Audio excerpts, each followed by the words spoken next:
respect whoever we play, knowing that if a team's 8-3, 3-8, you still have to play at this level, and that's certainly been proven true many times, but you're seeing it this year more and more. It seems, as we guys say, every year college basketball, the parity creeps in, and that's certainly the case. For the second week in a row, Mike Scott's the ACC Player of the Week. He had a career high, just a monster game on Wednesday. Is it as good as you thought he'd be? I mean, he was an ACC preseason All-ACC selection. Everybody thought he was going to be double-double, but 33 and 14 is a pretty big. And we needed every 33 of those points and every one of those 14 rebounds. He, in the first half, really kept us alive because we were out of sorts. Seattle was playing terrific. They really came out and played well. And when we were out of sync, that was where Mike's experience and his ability, he showed some real good touch. We needed that to stay at least within reach in the first half. So, no, he had a terrific offensive game and did some good things defensively. So that was important. And he's off to a very good start.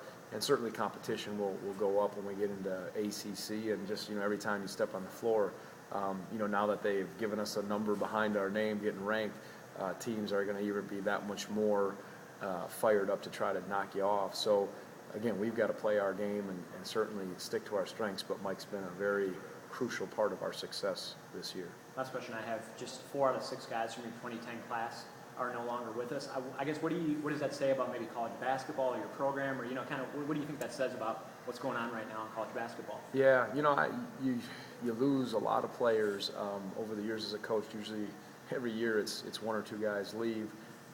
It's unfortunate, it is. I'm sure when you get a job, I just talked about this in the teleconference I had, you're a little behind. So when you have to sign a big class, you don't have all of the time and all of, I guess, the groundwork or legwork to say, all right, we know a lot about these guys.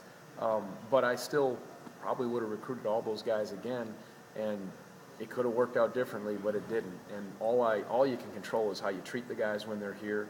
I'm very upfront with our players. The one thing I do when I recruit them, I never promise guys minutes or playing time. I just say, I think if things go well, you're going to have an opportunity, but I've learned not to guarantee things because you can't. And sometimes younger players come in and play. Sometimes guys develop a little later, and it's just there's so many variables. And with the way society is now, it's a little more instant gratification. And that's where the game has changed a little bit, where you're seeing more guys transfer mid-year and early in their careers, and it's just kind of the way it is. So you got to know that, and you always got to, from a recruiting standpoint, keep that in mind and keep, as we like to say, a line in the water with guys. You're never really done recruiting a class because someone could leave for various reasons, so you got to be ready. So that that's obviously proved to be the case, and I think our program is improving. We got a good young class coming in behind them.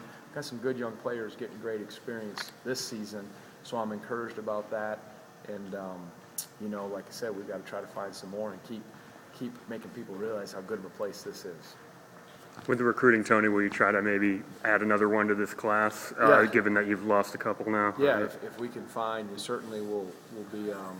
We're on the lookout, as we have been, because we had a scholarship anyways in 2012 to use. So we'll keep looking, and if something makes sense, certainly we'll add that for next year. And then quickly, just with Paul, will you try to get his feet wet real quick tomorrow night so he gets into the flow? Or? Yeah, I think probably, depending upon, again, so much is depending upon the game. I hate to say, yeah, I will, but we've got 5 guys for 3 spots. We had that with KT, so now with Paul, the game will dictate it, but I would like to get him some experience if possible. And, in the first half, if it works out, depending upon, again, the situation of the game, get him on the floor. Because he's done some good things in practice. And, again, you'll see he has good feel for the game. It will just be, most guys don't come in. They usually get to go through the early season games, and now teams are hitting their stride, and that will be the adjustment for him. But